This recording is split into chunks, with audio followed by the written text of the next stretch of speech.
Merci beaucoup, Monsieur le Président. Monsieur le Président, ma délégation se réjouit de participer une nouvelle fois à ce briefing sur la détérioration de la situation sécuritaire en République démocratique du Congo, marquée par les récents développements dans la ville de Goma. Elle félicite la présidence algérienne du Conseil pour avoir convoqué cette réunion dans un délai aussi court.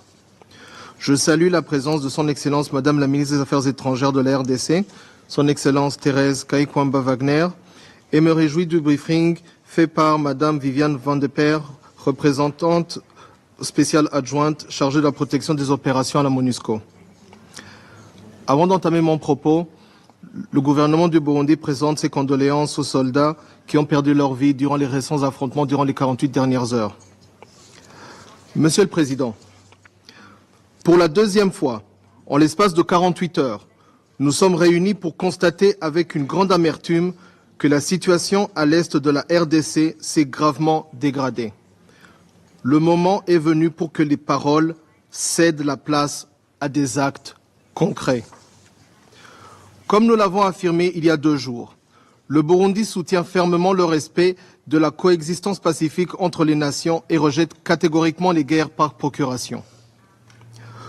Monsieur le Président, depuis près de 3 décennies, l'Est de la RDC est devenu le théâtre de massacres insoutenables, de conflits armés d'une rare violence alimentés par des intérêts étrangers exacerbant les tensions locales et sapant les efforts de paix.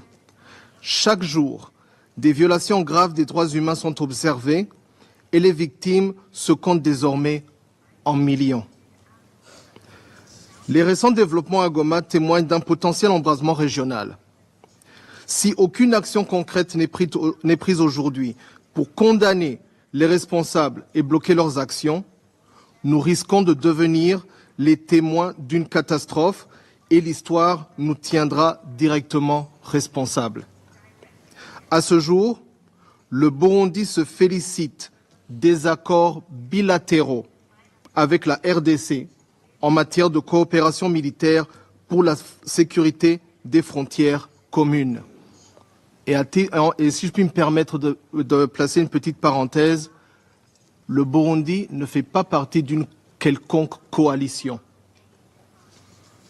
Monsieur le Président, depuis des années, les Nations Unies, à travers le travail inestimable du groupe d'experts de la RDC, ont documenté avec précision les dynamiques de ce conflit. Des rapports multiples ont été présentés dans cette salle, soulignant l'implication d'acteurs extérieurs connus pour soutenir les groupes armés locaux, les violations flagrantes des droits de l'homme et le pillage systématique des ressources naturelles de la RDC.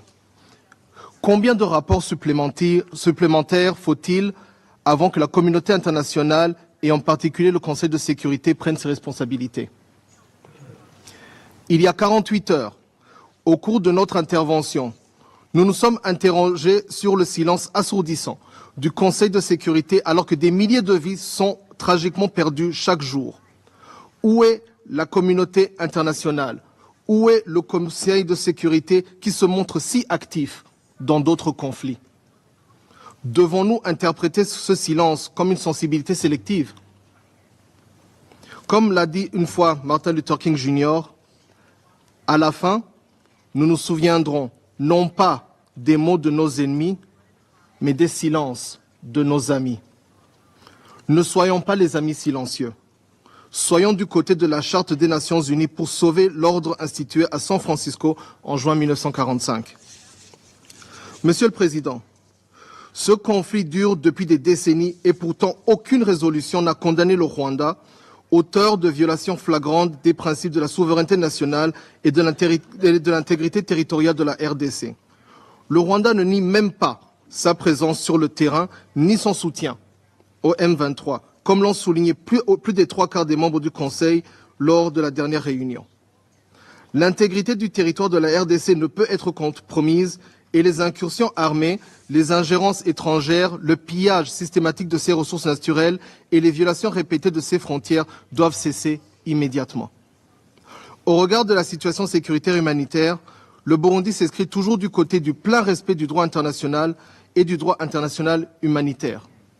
À cet effet, Le Burundi condamne les violations flagrantes du droit international et du droit international humanitaire. Appelle à une cessation immédiate des hostilités à l'est de la RDC, à garantir que ce territoire ne devienne plus un terrain de confrontation indirecte entre acteurs régionaux et internationaux. Soutient les efforts des processus de Luanda et de Nairobi en exigeant le respect des engagements pris par toutes les parties. Exige le retrait des forces rwandaises de la RDC et réitère son attachement au respect de la souveraineté de la République démocratique du Congo, son intégrité territoriale, son indépendance politique et son droit à se défendre contre toute agression extérieure. Recommande de poursuivre les soutiens aux populations civiles et déplacées de guerre afin de subvenir à leurs besoins de base avec une attention particulière aux femmes et aux enfants. Pour conclure, et comme nous l'avons déjà exprimé, le Conseil de sécurité devrait être attentif aux revendications légitimes du peuple et du gouvernement congolais. Je vous remercie.